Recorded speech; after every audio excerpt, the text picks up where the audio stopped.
This broadcast is inappropriate for all ages right here on hashtag Movie Club. We are a movie club. I am Cameron. Salutations. I am conversation ready. We are here today to talk about Avengers Age of Ultron. We are a movie club where we talk about things and stuff we've been watching. Did a little double feature last night on Rabbit/Cameron, where we do our weekly watch for different movies and stuff. I got a fun little preamble for this. This is not freely available on the internet legally. It is not even like subscription accessible. You would have to rent or buy this. And I rented it because I put myself in a pickle. I'll tell you that. If you go out to IMDb, you can click watch this, and typically it will take you to a place where you can watch this. For whatever reason, this one took me to the behind the scenes feature for this movie. So somebody fucked up somewhere.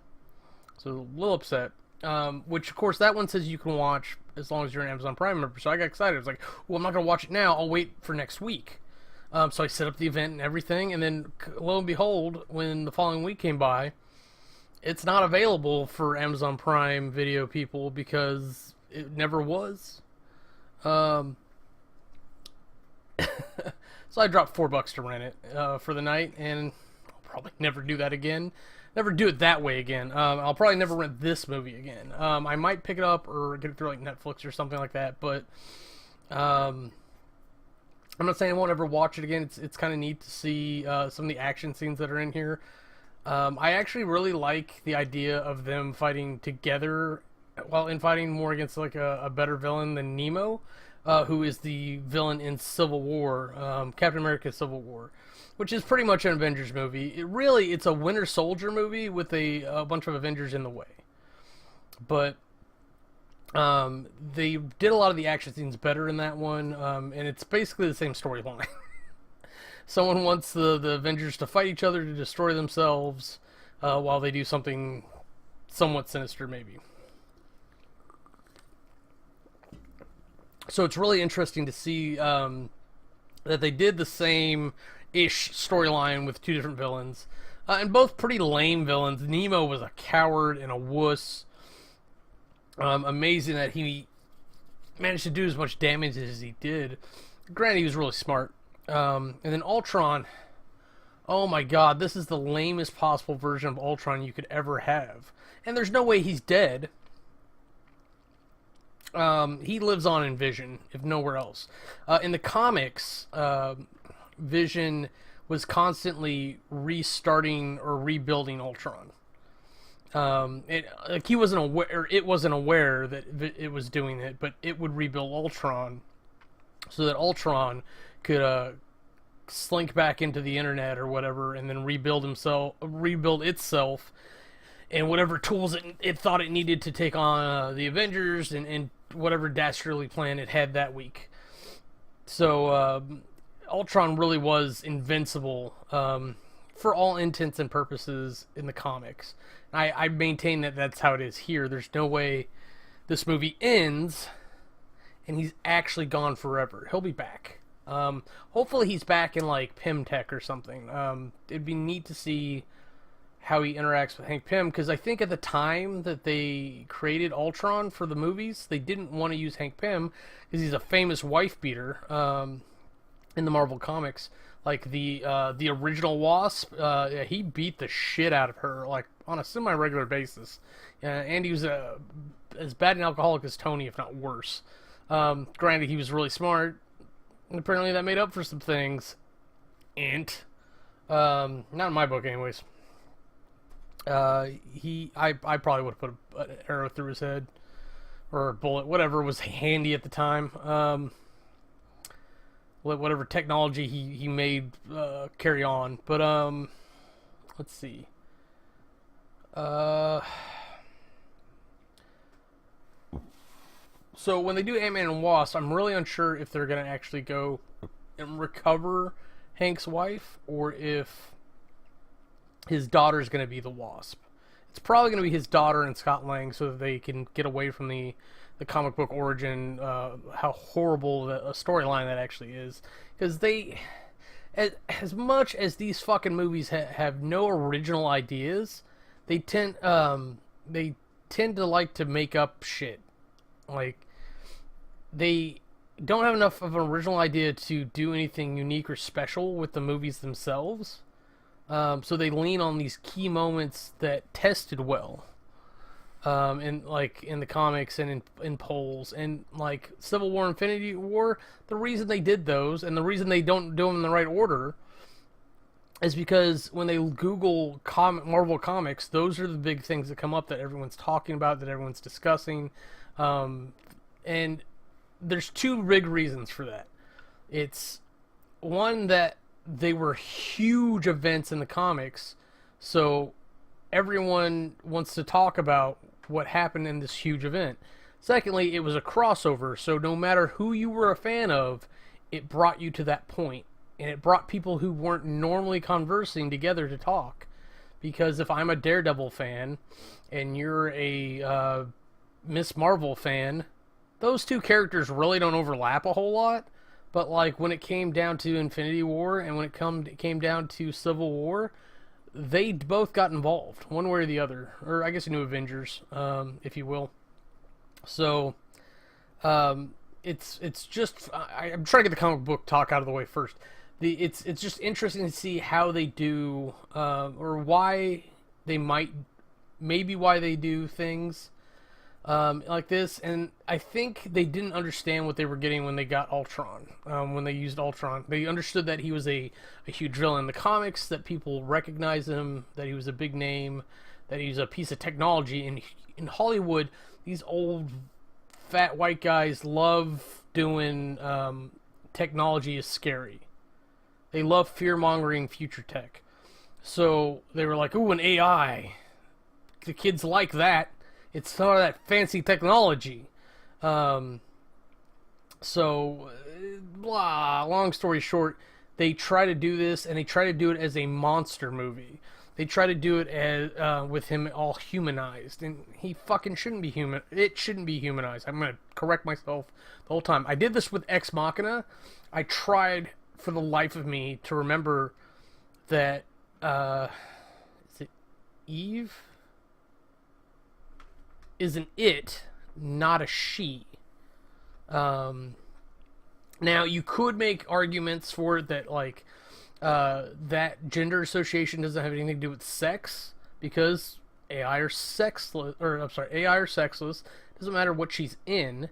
If you want to consider her an android instead of an AI, that's fine. Androids are sexless. It doesn't matter if she has a robot vagina. It doesn't matter. And despite some of the jokes that the guys in the rabbit room had, Ultron doesn't have a peen or anything like that. He is a Ken doll for the body he has at the time. If he possesses the toaster and decides he wants to get a little frisky, he'll be making toast at you. It's just what he does. Anything with a connection, Ultron can get into. He can be in multiple things at once. That doesn't mean that he was ever not fully there at Sokovia, but he could have been sitting in the Avengers mansion or facility, whatever you want to call it, the whole time they're fighting him, or it. I'll do it eventually, and just laughing it up, watching it on the news. It's silly to think that like they got him. Just enemies like that you can't get rid of. Legions like that. That's the thing. Is like they go to ground and you can't find them. There's so many of them when they start replicating that you can't keep up. You've got to what is the term? It's when the enemy goes to ground, leave no ground for them to go to. Is the kind of saying. But like the point is that you eliminate the hiding spots. So like you burn everything. You cause seismic quakes if they're underground. You blast the planet if the zombies have taken over. There are so many scenarios where it's like you go to world-ending events, and that's what the Avengers are supposed to stop. That's their job as the Avengers, as a let's call it an offshoot of Shield. Misrepresent Shield so badly, but the whole point is that Captain America, funded through Tony, has decided or authorized this ragtag team of crazies together to have a good time saving the world, and they're supposed to stop things like this, and that's the whole point of them. That's the difference between Spider-Man and the Avengers. And as cool as Spider-Man is, should he really be an Avenger? He was part of the new Avengers, and I actually really liked him in there. But Daredevil, even though they tried to recruit him, I was like, no, don't do that. Don't do that. He's a street level villain or a hero. So is Luke Cage, but Luke Cage is such a good power set that like he's actually useful in a lot of situations. Daredevil just doesn't have enough of a role to play for a team like that. I think that's just my opinion. I could be proven wrong, and I honestly didn't think Spider-Man did either, but they did it, and he actually like really earned his weight on that team. But of course, Wolverine was there too, counterplaying him. Spider-Man and Wolverine play so well against each other in the New Avengers comic. It's like I want it so bad. I'm drooling for it. If Sony has finally decided to play nice with Marvel, and if Disney's acquiring Fox, or if they've already acquired them at this point, probably, then yes, because that means that Wolverine and Spider-Man can actually exist on screen together. And you have no idea how badly I want to see Wolverine hit on Mary Jane. Because that was one of the funniest things ever that Spider-Man couldn't do anything about. Like, what was he going to do? Web him up and throw him out of Stark Tower? Who knows? I don't know. I don't know how that resolves. So anyway, so in the movie itself, it starts off really weird. It feels like there's at least 2 different movies in here. So after the original Avengers, and I think Whedon got noted to death in this one, they didn't know how to keep to a single storyline with all these characters. I think they felt like they had to almost like Modern Family it, if that makes any sense at all. Where, how do I say it? Like there's a Alpha storyline and a Bravo storyline, and they keep flipping back and forth. You can have one storyline with all these people, and it's fine. But like the beginning of the movie is a third act to a movie we never saw. It's them hunting down Hydra, and then going to battle with Romanoff and Barton still in tow. And this version of Hawkeye does not belong on the battlefield with the Avengers. They are small fry SHIELD agents. They are good at their job. They're human assets that are excellent. Elite human assets. There we go. That's what I was aiming for. But they don't belong on the field with Iron Man and Captain America and Hulk. Just Hulk and Thor rolling through there. Hydra should have rolled over and showed their bellies. But Hydra doesn't do that. What's the wonderful term? Cut off our head, and 2 shall take its place. Something like that. Hail Hydra. Yeah, like I said, that beginning fight, which is really cool and had the poster moment and everything. And we get this shitty introduction to Scarlet Witch and Quicksilver, who were mutants. Now, granted, Captain didn't have their genealogy on hand. He's like, "Oh, we've got enhanced on the field." And I was like, "Fuck enhanced! They're mutants!" Because we should have been able to say the word. We couldn't say it then. We'll be able to say it next movie. But they started out as mutants, and I think we'll have some weird scene now where like they discovered that they're mutants, and that's why they were able to unlock their powers. Because if I remember right, Stoker or whatever like killed a bunch of people trying to get at some kind of power set out of them, and so they happened to find 2 mutants that it worked on. Like if you remember Deadpool, where Ajax brings Deadpool's powers to life through stress or whatever, they were going through similar treatments or whatnot at that facility. Probably much gentler. But Quicksilver's a speedster, which, spoilers, he dies, and I don't understand why he dies. Why he couldn't just speed over and like move enough of the rounds out of the way, because they show him doing some ridiculous shit. Like he runs up to a guy and in less than a blink of an eye unloads his rounds and then lines them up really nice on the desk. It's really silly. But if you can do that, then he should be able to like grab these giant rounds and move them out of the way so he doesn't get killed. The only thing that brings it to mind is Scarlet Witch.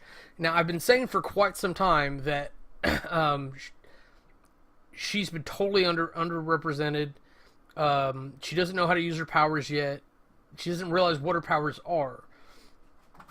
In the comics, what her powers actually end up being is that she has the ability to manifest her will upon reality. So she thinks hard enough about something, and it's true. It's not like, oh, I really wish that building was green. It's not like she imagines it and then she could paint it herself. It's just always been green. Essentially, if you want to look at it from a primitive perspective, or a layman's perspective, they jump to a timeline in which that building's always been green. And she does some weird, wacky, world-changing shit in the comics. But what I had always sworn is that like her realization of her powers would be the day that she wills Quicksilver back to life. Where she's just like, I wish my brother was alive. And then like he just walks out of the wall or something. Be like, I'm not sure what happened, but I'm here now. Because she's done it in the comics. She willed Hawkeye back to life. I'm not even calling spoilers for that shit, because pretty much every hero has died at least once in the fucking comics, whether or not it was actually them. So I want the Scarlet Witch movie. I really do. I think Elizabeth Olsen is the far superior Olsen sister in multiple ways. And I think that character, if not Olsen, deserves her own movie in the very similar way that Black Widow's getting a movie, and that character does not deserve to be there. Now, I'm all for doing a spy movie, a S.H.I.E.L.D. movie for Romanoff, but it's not an Avengers movie. It's not a superhero movie, because she's not enhanced. She's not a superpowered being. It's just not how it is. And you can make arguments for Barton the same way, but the Hawkeye that I know and love, not only is he a quick quipper, he doesn't miss. Like, it's not a training thing. It's a superpower ability. It's what I've always called like the long shot power set, because there was this goofy guy. He used to use cards and darts and stupid crap. But it's Bullseye. It's his power set. Now Clint just happens to use a bow and arrow to not miss. Maybe he's an undiscovered mutant. I think that's really what it is. I think he is a mutant when it comes down to it, and he's just got such a subtle power. What was I gonna say? So it would be cool to see him kind of be part of that and like maybe evolve a little bit as they go on. I'm talking about the universe as a whole instead of the movie. I don't even have my show notes up. Did I write a review for this yet? No, I've got so much to do this week. Oh god, where are my notes? There they are. Nope, yeah, empty review. Okay, so one of the things I really like about this, and they kind of ruined it using Ultron, was the Iron Legion. They played with the idea in 3 before he blows everything up. Or Iron Man 3, which was interesting to see it that way, where there's actual suits. The Iron Legion are actual like robots. There's no room for a person in them. So he actually kind of like stole Hammer's idea and just kind of made it better. He made a skeleton version of his own power suits, and then applied the principles Hammer wanted to use, which I actually think is interesting because it shows him how smart he is as a businessman and a technological genius, because that's pretty much all the redeeming traits Tony has. Tony's a fucking asshole. He's an alcoholic, womanizing addict.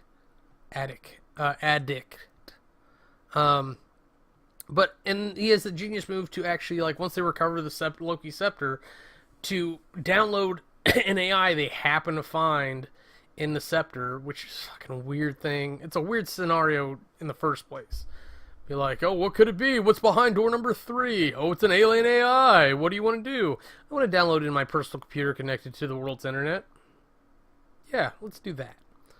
So of course it tries to kill Jarvis, and we know it doesn't succeed, and it escapes out into the internet to do whatever horrible things alien AI do. What's funny is that the peacekeeping initiative actually took hold, it just was misinterpreted. Which I think is really funny, because Ultron really is, it considers itself the good guy. It really wants to save the world. The problem is that it rightly sees the biggest enemy to the planet as its population. So, by cold robot science logic, it is the world's best hero, which is actually a really interesting way to think about it. So yeah, okay, so blah blah blah. They're fighting. One of the best scenes in the movie. This is actually kind of sad now I think about it. Is where they're at the party trying to pick up the hammer. That was a huge go-getter for the commercials. You could have cut out all the party shit. You could have cut out the stuff at Clint's house. There's a lot of padding for runtime here, and I didn't appreciate it. Because they're just awkward scenes. Like, they're good scenes, they just don't belong in the movie. In particular, I think there's, like, one with Romanoff and Banner. I'm like, I'd rather just take 30 seconds of awkwardly making out and then hard cut to them wrapped up in sheets and be like, wow. And then just move on. I'd much rather take a crude hammer with that one, because it just bleh. Okay, so they go to the black market thing about the vibranium, of course, or to stop Ultron from getting the vibranium. Of course he gets it, because it's Ultron, and he had everything going his way. The only time, like, he truly gets upset throughout the entire movie is when Maximoff and Quicksilver betray him suddenly, because he didn't account for it, or it didn't account for it for whatever reason. I think true Ultron would have anticipated it, because it can calculate things like that, but it was just really bad timing, I think. So Ultron adjusted, though. He had to sacrifice the cradle, and I don't think he did. I think when he stole Romanoff, he could have just thrown her and then gone after the cradle, and he would have been fine. I really don't think it thought through what it was doing there, or it just made it for a weak play on Ultron's part. It was really weird. Yeah, the whole time at the house ranch thing was awkward and weird. I don't like it. Yeah, again, like Maximoff's kind of underutilized and underpowered the whole time. It's kind of neat watching her start new movies and storylines in the middle of this one, but fuck, it's like, no, I don't want to do that. I don't want to do that. It has to be directly meaningful to the story, and Thor's was, even though he had to go really out of his way to fucking do it. It ended up coming back around, but the whole thing with Captain America, nothing. It was just a fucking nightmare he was having. Romanoff, save that shit for Black Widow when we finally get that movie. Like, I was actually mad they were spoiling another movie for me. It's like, I didn't want to watch that one yet. I want to watch Avengers. Of course, you find out about Jarvis living. So they decide to put, I don't know why they couldn't copy him into Vision. I don't know. It just seems awkward to not do that, but so like they put Jarvis into the Vision, and it is the Vision. It's Ultron's Vision, or the Vision of Ultron. Like, that would be his full name, because he is a child of Ultron, if you will. They make a kind of weird argument about that, because he's not really a child of Stark. Truthfully, Ultron designed and made him. He was a tool of Ultron. And I just wish he was more badass. He's just kind of lame ass. What's kind of cool with him like idolizing Thor just a little bit, like he makes a cape and he's like, "Oh, now I look like you," and be able to handle the hammer. Now, Captain Mac actually points something out at the end of the movie that if you put the hammer on an elevator, the elevator would still go up because no one's attempting to wield it. And by the rules of Mjolnir, it's he who is worthy shall wield the power of Thor. Now, it's actually the power of Thor, too, so it's not just that you pick up the hammer and you have the hammer. If you actually are worthy, you essentially become Thor for all intents and purposes. I still don't consider it that you are Thor, you just have the powers of Thor. Like, you're still Randy Jackson of 526 Wannabe Street, but you now have the powers of Thor. So, since Vision is not a person, he's not alive in biological sense of the word, the hammer can't detect him, even though Maximoff can, for whatever reason. Excuse me. So the hammer doesn't know that it's being wielded and therefore doesn't gain mass. Because that's what Mjolnir does, is when it detects that someone is attempting to wield it, it just becomes heavy. It gains mass. It's fucking magic hammer, but it gains mass. So it is actually possible for Hulk to lift the hammer. There are people out there who have done crazy research and testing of the science of it and all, but Hulk can actually gain strength faster than Mjolnir can gain mass, so Hulk can eventually wield the hammer, if only for a short time. He could definitely pick it up and chuck it if he really, really, really wanted to, and he was really, really pissed. Just saying. But of course, the big third act or whatever for this really comes down to oh yeah, Thor's talking about the Infinity Stone, so he kind of lays that out for you in this movie. Again, doesn't really belong in this fucking movie. It really doesn't. If you're not piecing it together through everything, then sad for you. But Ultron has this beautiful fantasy of like hitting the Earth with a meteor. Well, he went to the meteor store and they were all out, so he kind of had to make his own. So he what did he do? He took a city and he put rockets under it and he lifted it off the ground to act as a meteor. I mean, what's a evil AI to do, right? Yeah.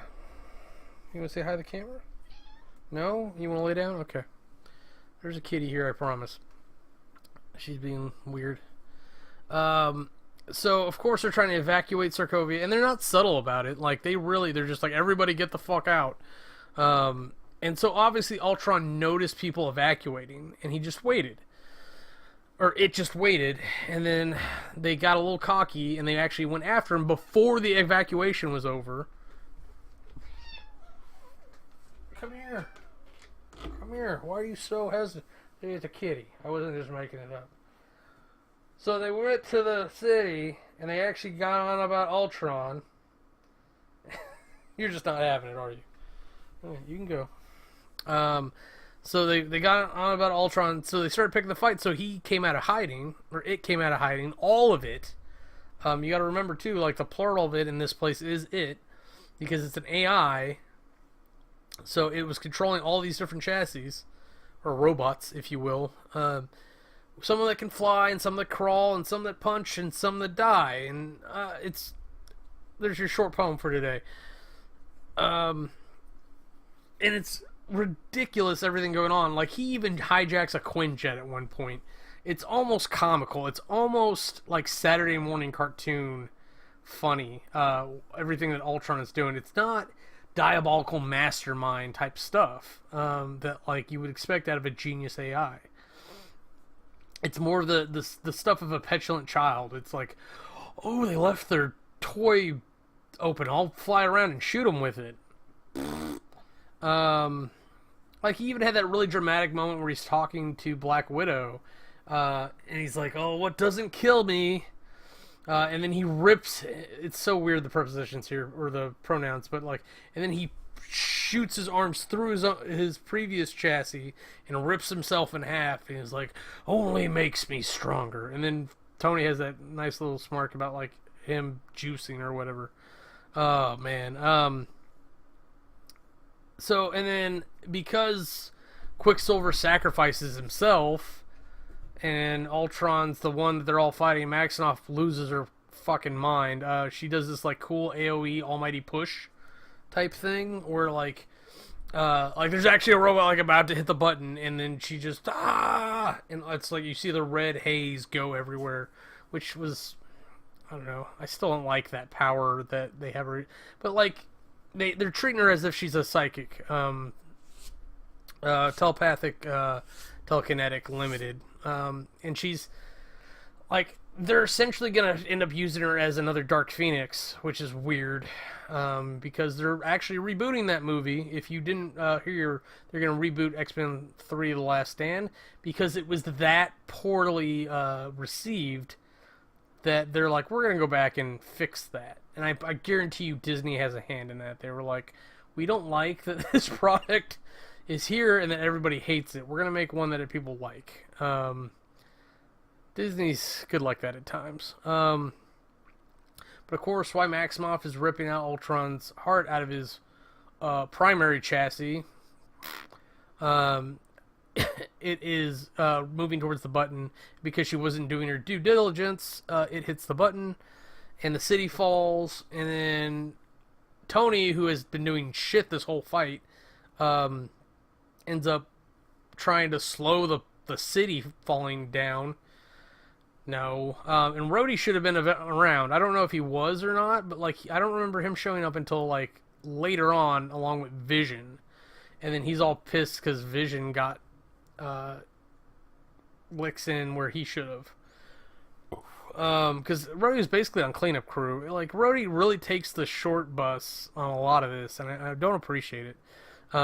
He was a West Coast Avenger. I can't do it with a straight face. Wonder Man. The West Coast Avengers were a real thing, and it's actually probably a lot of the inspiration for the what later became called the Initiative, which will be a really cool movie if they ever do it. And if they're I've heard rumors that they're doing the Secret Invasion plotline, so they might. I mean, hell, they have the prison that they put the heroes in. That should have been Prison 42. I don't know if it is or not. It's really hard to tell if it's because Reed Richards is in there going, "Have fun another dimension, stretchy neck." That's just how I always picture Reed Richards talking. He's a pretty smart guy though, so he probably doesn't talk like that. I love that like Romanoff is trying to get Hulk to fly back to him, and then Hulk's like, "Oh, they can't see me." Click. Because she was, I hate to be blunt and crude or whatever, in this moment at least, but she was cock-teasing Hulk pretty hard. And Hulk and Banner are not the same people. Hulk does not like Banner. Hulk is probably very mad that Banner gets the hot lady. Because if nothing else, what calms Hulk down is the idea of having intimate times with a lady. It happened with Betty. Not so much Veronica, and it happened with ScarJo, or Romanoff at least.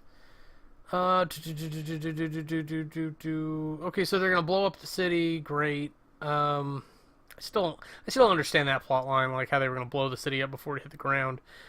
I guess what matters is that it happened. So and then Vision has like a one-off with like this broken piece of crap shell that Ultron happens to be inhabiting. Not the last one.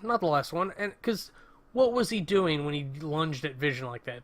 If there's no way he would have actually like hurt Vision.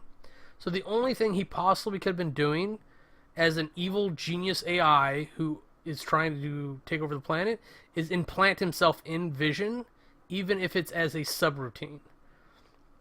And that might be what it is. That may have been the act that causes Vision later on to resurrect Ultron. So we're gonna have another Ultron movie eventually. It's going to happen. I'm telling you. I actually look forward to it. I look forward to the idea of him growing up instead of being this child Ultron, and us actually seeing like the true mastery of a villain like that. Let's see. And then Thor actually says, hey, you can keep the Mind Stone. If you can wield the hammer, you can keep the stone. Because now we're officially on a quest for all the stones and whatnot to stop Thanos. I made a joke here about Captain and Stark almost kissing, so they have a good farewell. And then there's the whole... I don't have the line here, for whatever reason. I guess I didn't save it. But Captain says something that bothered me. He's like, they're not a team, but we'll whip them into shape. And they show Vision, Scarlet Witch, no Quicksilver, obviously,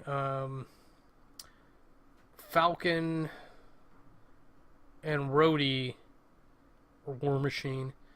And they almost act like they're going to form West Coast Avengers with those guys, but instead they're just adding them to the roster. So it's like, these are all people you've obviously worked with before. Falcon is probably a little underpowered, probably, honestly, on the same side that, like, Romanoff and Clint are. Though, yeah, it's cool.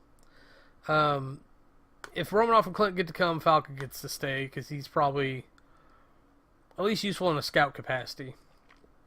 And he kind of proved that he can handle himself in Civil War. So, yeah. He complains a lot, though. I just realized that. That's okay. I do, too. It's a way of life. It's a way of living.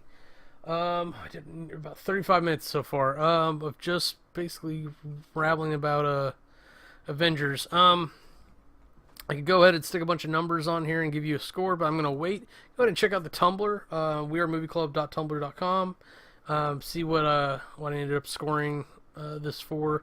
I'll tell you it's good. Everything that I have problems with pretty much gets made up in other things. Like the storyline's fairly trash. But a lot of the spectacle and the cast make up for it. The movie's pretty damn fun. Even if it's not as good as the original Avengers or Civil War, I think it was a nice little sequel for all the Avengers to come back together. And I think in the future they're going to rename Civil War as a Avengers movie, because if it's not Winter Soldier Civil War, like, and that honestly would have been the thing, is to do a Civil War movie for each of the heroes and like have different angles coming in for one big just Civil War or Avengers Civil War, whatever. That would have been a good move, but it would have cost too much. It's how Hollywood works. In the meantime, put my comics on the big screen. Let me watch my comics, you monsters. And to the rest of the audience, thanks for watching. Let's do it this way. I am Camerai, and this has been #WeAreMovieClub. If you want to see anything else we're up to, go to click the annotations and they'll take you to our other channels. Thanks for watching.